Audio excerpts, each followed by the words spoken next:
y también algo muy importante es que no se disparó la inflación. En 1982, doctor Ortiz Martínez, si no mal recuerdo, usted estaba en Banco de México, si no, por favor, corríjame. Sí, es correcto. Se da la nacionalización o expropiación de la banca por el expresidente José López Portillo.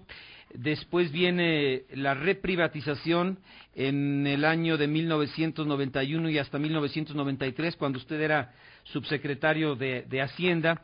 Y después, pues lo que muchos llaman la extranjerización de la banca en nuestro país, cuando usted era titular de la Secretaría de Hacienda, algo que comienza pues después de la crisis esta de 1995. La nacionalización de la banca en 1982, desde su punto de vista, desata lo que podríamos llamar la crisis financiera en nuestro país, independientemente de los eventos que pudiesen haberse dado en el extranjero en este ámbito. Yo creo que la nacionalización tuvo distintos impactos, ¿no? Yo creo que agravó la sensación de pues de inseguridad en cuanto a derechos de propiedad en México, en un momento muy crítico que fue 82, en medio de una crisis de balanza de pagos muy importante que se extendió después a toda América Latina, y también tuvo pues el efecto de desaparecer, ¿no?, por así llamarlo, a toda una generación pues de banqueros, ¿no? Porque bueno, de improvisados, con todo respeto, ¿no? Bueno, más bien los banqueros que fueron expropiados. No, esos sí eran banqueros. Esos eran banqueros, ¿no? Ya de veras, sí. Entonces, a eso me refiero, ¿no? Sí, sí. Que se perdió un poco la cultura de administración de riesgos y la forma de hacer banca. Entonces, cuando vino la privatización de la banca, pues realmente al interior de las instituciones, la cultura de manejo de riesgos, la cultura bancaria, etcétera, pues era muy distinta bajo la tutela, digamos, gubernamental. Había obviamente excepciones, había bancos que estaban bien manejados, pero si tú recuerdas, hubo una expansión muy importante del crédito a finales de los 80s y principios de los 90s, y yo creo que parte de el problema que se suscitó más adelante es que las instituciones financieras pues no estaban equipadas, digamos, no tenían ni la tecnología, ni el personal, ni los conocimientos para administrar los riesgos de esta bonanza crediticia que se dio previo a la desincorporación, a la privatización de la banca, y que una vez que los bancos fueron privatizados, pues también muchos de los nuevos banqueros no tenían experiencia bancaria.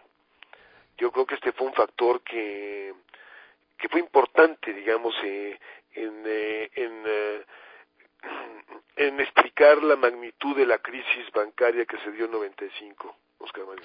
Con los neobanqueros, muchos de ellos, y nos consta, pues insensatos, insensibles, improvisados, inexpertos, se dio pues un ambiente de mucha corrupción desde su punto de vista, doctor Ortiz Martínez. Bueno, yo creo que hay, este no fue el caso generalizado, ¿no?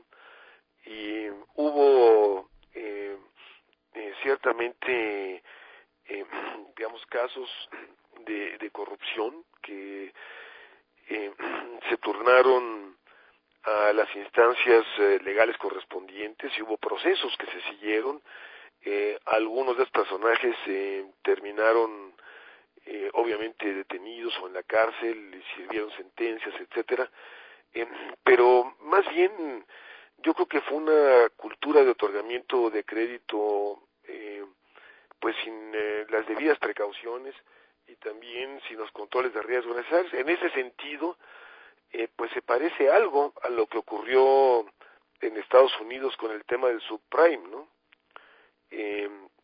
Las hipotecas que se dieron en los últimos años en Estados Unidos a gente que no podía pagar los créditos y que había incluso fraude en las evaluaciones que se hacían de las casas, no había expedientes completos, a la gente se le prestaba sin poder comprobar ingresos, etcétera. Pues fueron prácticas parecidas, en algún sentido, ahora que lo estoy pensando, ¿no?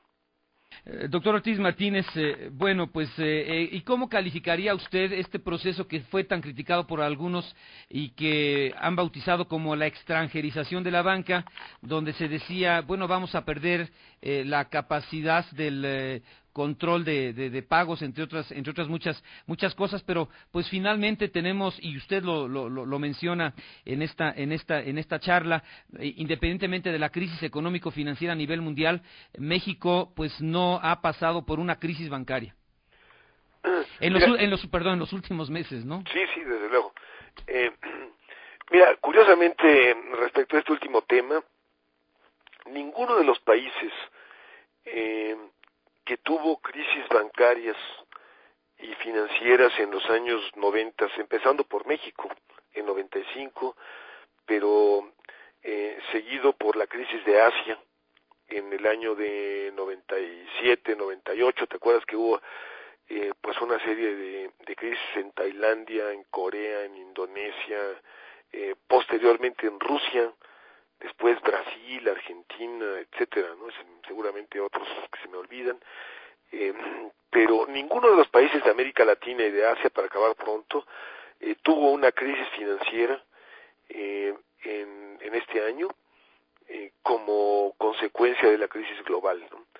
Entonces yo creo que una reflexión que se puede hacer pues es que aprendimos de los errores del pasado, ¿no? En México, después de la crisis del 95, pues la regulación y supervisión bancaria se mejoró considerablemente, y el hecho también de que entraron bancos extranjeros tuvo un aspecto positivo, porque pues trajeron consigo un conocimiento técnico y un mejor manejo de administración de riesgos, de crédito, etcétera, ¿no? Yo creo que eso es algo que también hay que resaltar. Lo que a mí me pareció mal, y bueno, siempre lo he dicho, es que el sistema haya caído preponderantemente en manos extranjeras, ¿no? Lo ideal hubiera sido tener una combinación de bancos mexicanos fuertes y bancos extranjeros fuertes en un esquema, digamos, de competencia. Pero bueno, finalmente no sucedió así, Oscar Mario. Doctor Ortiz Martínez, algunos hablan de que hubo desempate entre la política monetaria, bueno, a cargo del Banco de México, y la política fiscal de la Secretaría de Hacienda durante su segundo periodo como gobernador del Banco de México. O le pregunto distinto, ¿cuál fue su relación con el doctor Carstens y en este mismo tenor con el señor presidente de la República? Mira, el Banco de México tuvo que enfrentar en el ámbito de su responsabilidad pues una presión inflacionaria importante que se derivó del alza en el precio de las materias primas. ¿Te acuerdas? Hace 2 años y medio empezó se dio un alza muy fuerte, sobre todo en el precio de alimentos, pero también de otras materias primas, incluyendo petróleo, energéticos, etcétera, ¿no?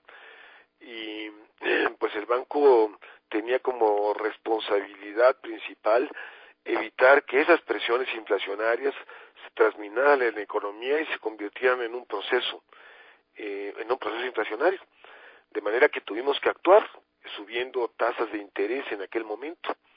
Ahora bien, cuando vino la crisis financiera, todavía traíamos inflación al alza, pero a partir de principios de este año, pues empezamos a bajar tasas de interés de manera agresiva,